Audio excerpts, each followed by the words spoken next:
Okay, let's do a quick little 3-lap race around Fuji Grand Prix. And basically what has kind of become my favorite car in the Project Cars series, that D-Type 1972 Lotus. It's pretty frickin' badass. Very early on in the development of aerodynamic downforce and aero grip in racing history. So, but it also has a lot of mechanical grip and kind of helped me alter my viewpoints on suspension setups. But I'll go into that a little bit more maybe on the replay. For now, let's just get this show on the road. Or on the track. Boom! Not a great start, but I got my transmission set up where I can really accelerate well. Whoa, whoa, whoa, whoa! Almost Tommy Dreesey the shit out of that.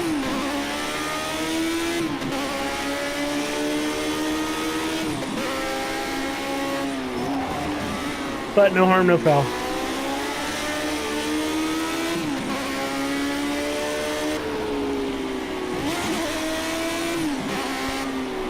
Oh!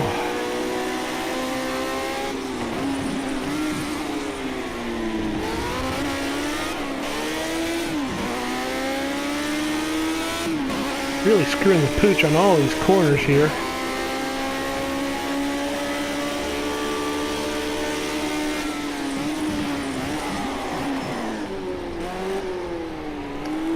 Guy defended there pretty well. I had no choice but kind of go to the outside and got past.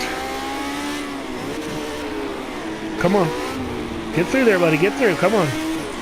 Coming through. This is such a tight corner.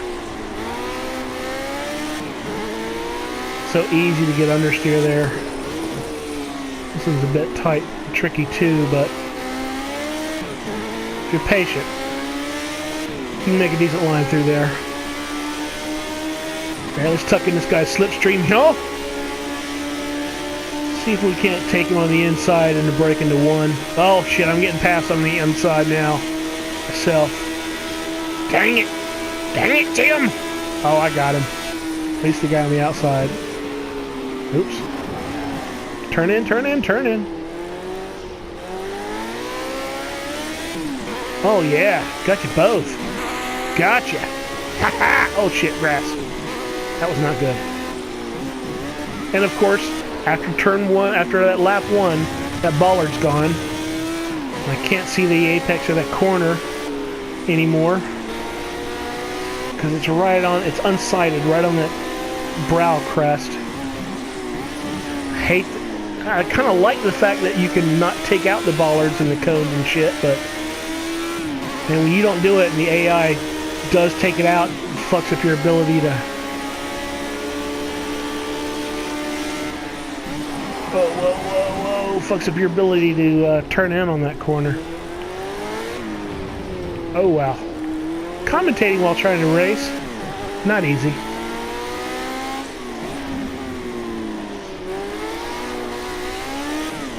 Which I realize makes a convenient excuse for sucking, but you know, it really is true. A little wheel spin out of there. That is not conducive to acceleration, because as we all know, a sliding tire has no directional integrity.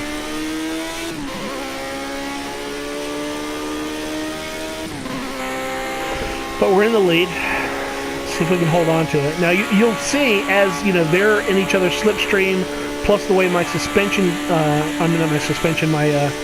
transmission gearing is, they definitely have better top end, so they are creeping up on me on this straight. So they always tend to catch me towards the end of that straight, but if I can hold out, I get them through these low-speed corners and just can try to hold on. So easy to miss that apex with the bollard gone.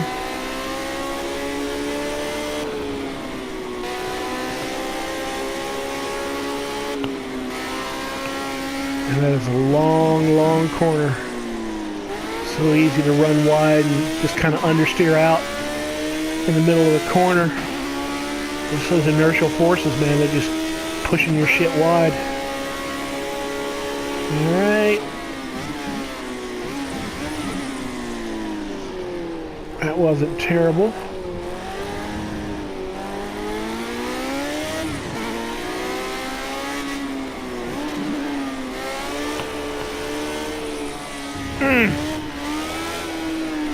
Oh man, I screwed that pooch. I cannot believe I didn't get passed for that. That was uncharacteristically forgiving on the AI's part. I don't know what was going on behind me there, but I should have paid for that in the loss of position. Or known those jerk-offs contact. Oh, I'm blocking the shit out of you. I'm making my one move. That's my one move. Now you gotta come around the other side. Did I hold on? Did I hold on? Oh, come on. Yes, give it to me. Yes. Yes. Screwed the pooch on those last couple of corners, but still managed to hold on. Call it dirty all you want, but I do get one move to protect my position. If I'd have moved again, that'd have been dirty, but I get one move under the current FIA regulations about protecting your position. So, but alright, let's check out the replay real quick, and hopefully this replay doesn't glitch out like often happens in Project Cars. Holy crap, I get a real, actual replay. So I guess one of the things that kind of like, I don't know, drew me to this car and kind of made me alter my position on sort of suspension setups and thinking about mechanical grip is, you know, I like doing these kind of vintage race car things, and you know, I noticed when playing this particularly this 72D type Lotus has a lot of body roll, both laterally and longitudinally. And my typical philosophy, you know, generally speaking, when it comes to setting up mechanical grip, is just tighten up the suspension and just keep tightening it up until it becomes counterproductive, and then back off. You know, well, there's a few exceptions within there, of course, but one of the things that I would typically do was, in that tightening up my suspension, I would tend to really torque up the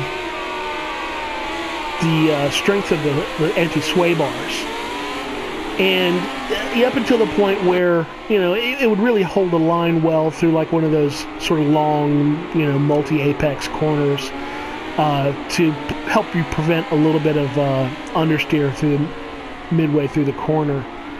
Until it would like affect your turn-in, like your entry turn-in to a corner. Then I'd kind of either tighten up the rear sway bar or loosen up the front sway bar to get that better turn-in, so I'm not understeering into the beginning of the corner. And then, you know, I would set up the springs and the rebound dampers to help prevent that acceleration understeer coming out of a corner, to kind of just tame that longitudinal body roll a bit.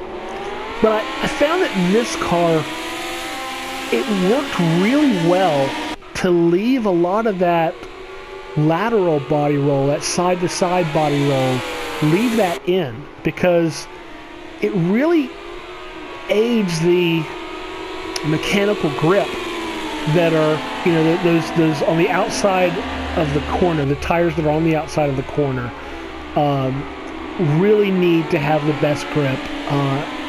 And when you allow that body to roll, it allows more of the vehicle's weight to go onto the tires that are on the outside of the corner, increasing their ability to grip. You know, along with, you know, your camber angles and whatnot, that really helps you get through a corner. You know, until it being too loose, you know, affects your ability to hold the line through the corner. You know, there's a limit, obviously, in either direction.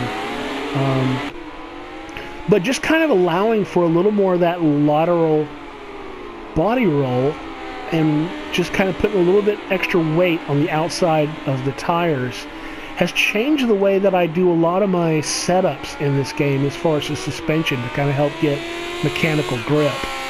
And I gotta say that I just love this car because it's so fantastic. It's so forgiving. It has such a neutral handling characteristic. It turns in easy. It holds the line easy. It's forgiving on the throttle in that, you know, if you don't get through a corner perfectly and you don't carry enough momentum, it doesn't punish you because it's got a really good throttle response. But the throttle response doesn't spike in its horsepower or torque such that it causes you to lose a lot of rear grip under acceleration, where like you'll be holding some acceleration and then it hits a point in like a peak in that power curve and cause the rear tires to break loose. If you break the rear tires loose, then you're just kind of a little bit over eager on the throttle with this.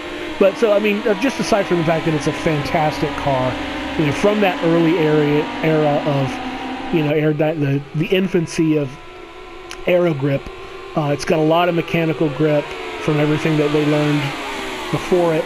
Plus, it's got a lot of aero grip because there was probably a lot less restrictions on aero grip back then because it was such a new phenomenon. But aside from all that, the fact that this thing was kind of instrumental in helping me rethink the way that I set up suspensions to aid my mechanical grip through corners. Just kind of all of this combined to really make this just a fantastic car in my experience with Project Cars 2. But anyway, that's enough of my pontificating. That was lots of fun. I love this game. Love this car. Learn more all the time. There's always more to learn and to know. There's my one move. I held to that one move. I didn't make two moves. And luckily, I didn't get the other two guys didn't overtake me. But that was it. That's just my thoughts on the 1972 Lotus D-Type in Project Cars 2. Anyway, thanks for watching.